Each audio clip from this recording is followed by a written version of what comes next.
Bismillahirrahmanirrahim. Assalamualaikum warahmatullahi wabarakatuh. Pada kesempatan kali ini, saya akan mempresentasikan mengenai analisis isu manajemen ASN di lingkungan madrasah. Sebelumnya, saya akan memperkenalkan diri. Nama saya adalah Sunanti Prasasti Marpaung. Saya merupakan guru bimbingan konseling di MTS Negeri 2 Asahan. Saya sebagai peserta latsar angkatan 5 kelompok 3.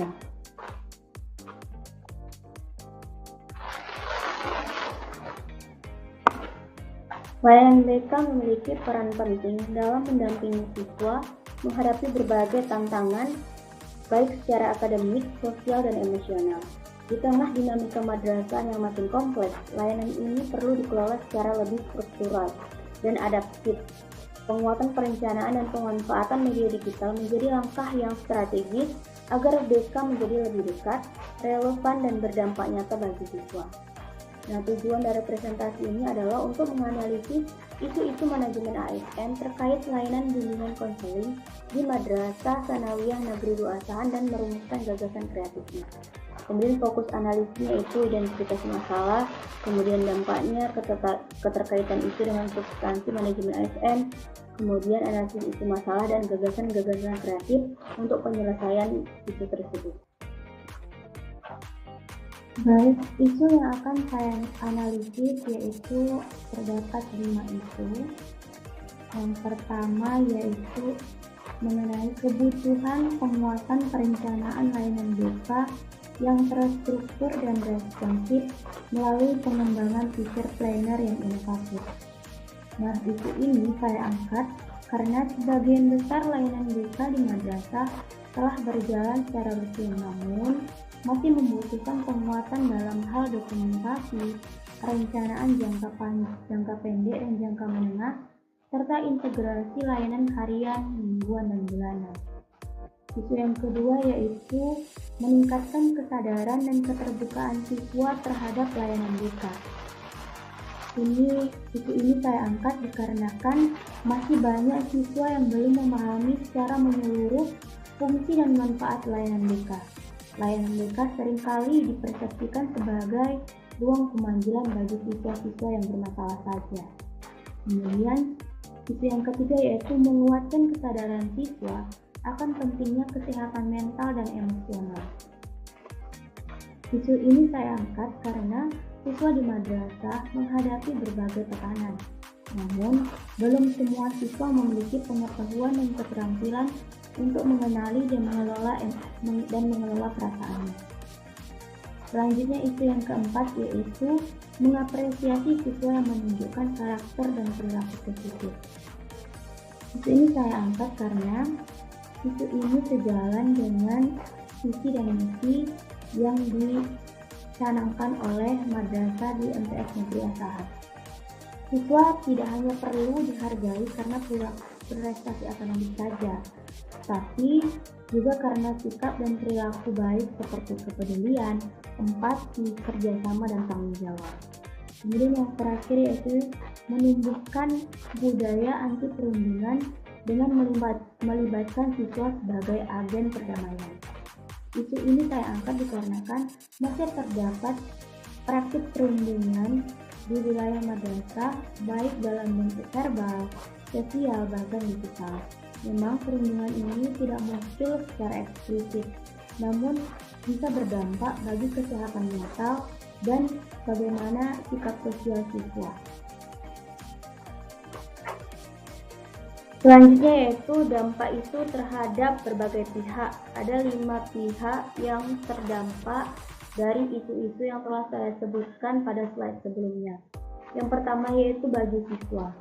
Nah, dampaknya bagi siswa adalah kurangnya pemahaman dan kepercayaan terhadap layanan BK. Kemudian resiko tekanan emosional yang meningkat dan perundungan tidak terdeteksi atau berlanjut. Kemudian dampaknya bagi guru BK yaitu layanan berjalan sporadis. Sporadis di sini maksudnya tidak terencana atau tidak konsisten dan kurang terdokumentasi. Kemudian beban kerja tidak terorganisir dengan baik. Kemudian sulit mengevaluasi efektivitas program karena kurang terencana tadi sebelumnya. Kemudian dampaknya bagi guru mapel atau wali kelas, yaitu kurangnya sinergi dalam pembinaan siswa, kemudian isolasi peran guru BK dari tim guru lainnya, kemudian adanya salah persepsi terhadap fungsi layanan BK. Kemudian dampaknya bagi wali murid adalah tidak memahami peran guru BK secara utuh. Keterlibatan orang tua dalam penyelesaian masalah siswa pun menjadi lebih berkurang. Kemudian dampaknya bagi sekolah adalah kesulitan mengawasi efektivitas program layanan BK. Kemudian tidak ada data layanan yang terdokumentasi. Kemudian potensi ketidakterpaduan antara program madrasah dengan program layanan BK. Kemudian lingkungan sekolah menjadi pasif terhadap masalah-masalah sosial yang terjadi pada siswa. Kemudian keterkaitan isu dengan manajemen ASN. Yang pertama yaitu perencanaan kinerja individu. Hal ini berkaitan dengan isu yang pertama, yaitu kebutuhan penguatan perencanaan layanan bimbing konseling melalui pengembangan teacher planner yang sistematis dan inovatif.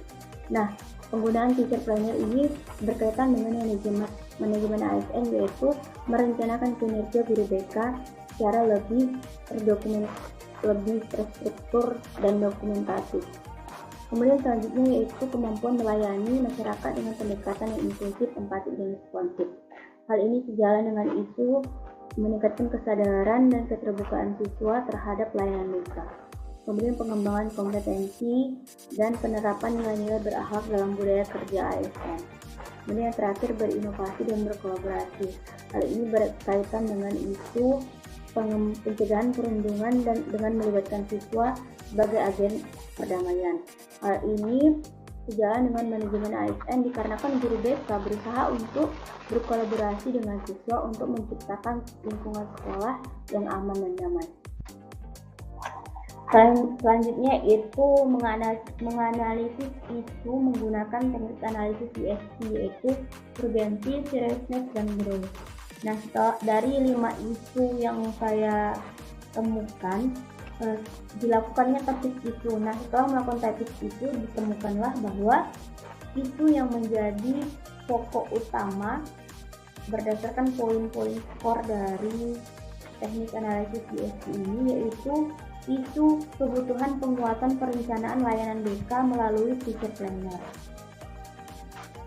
Kemudian selanjutnya itu analisis skor itu menggunakan teknik fishbone, itu bisa dilihat pada slide dari segi manusia. Kemudian layanan BK belum terencana dan terdokumentasi secara optimal karena belum tersedianya teacher planner yang sistematis dan sesuai dengan kebutuhan guru.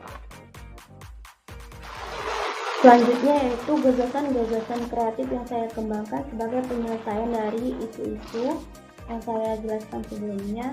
Itu yang pertama, membuat teacher planner khusus guru BK dalam format digital. Jadi teacher planner ini bisa berbentuk digital dan bisa untuk di print agar untuk dalam bentuk hard copy. Kemudian pelatihan penggunaan teacher planner dan perencanaan layanan. Kemudian kampanye digital BK tertata siswa terlayani. Nah, kampanye digital ini dilakukan menggunakan sosial media. Salah satunya itu yang saya rencanakan adalah sosial media berbentuk Instagram. Kemudian supervisi berkala dan evaluasi mandiri. Nah, teacher planner atau teacher planner yang nantinya dibuat akan dilakukan supervisi atau evaluasi untuk melihat keefektivitasan dari teacher planner yang dirangkum atau dibentuk. Terakhir yaitu kesimpulan. Nah, dari pembahasan kelima isu pada slide sebelumnya, kemudian dilakukan tapis isu, kemudian ditemukannya salah satu isu yang menjadi core isu, yaitu pengembangan teacher planner sebagai penguatan administratif guru BK. Nah, inisiatif pengembangan teacher planner BK ini merupakan jawaban atas kebutuhan mendesak akan layanan yang lebih terstruktur, terdokumentasi, dan berorientasi pada pertumbuhan siswa secara holistik. Nah, dengan dukungan konten kampanye digital menggunakan Instagram tadi dan panduan pengisian yang jelas, diharapkan inovasi ini dapat memperkuat citra positif layanan BK, meningkatkan keterlibatan siswa, serta membantu guru BK mengelola layanan secara lebih sistematis dan reflektif. Upaya ini selaras dengan prinsip-prinsip manajemen ASN seperti akuntabilitas, kompeten, dan memberikan pelayanan prima. Terima kasih. Sekian presentasi yang dapat saya sampaikan. Semoga dapat bermanfaat dan dapat terlaksana seperti hal yang sudah direncanakan. Terima kasih. Assalamualaikum warahmatullahi wabarakatuh.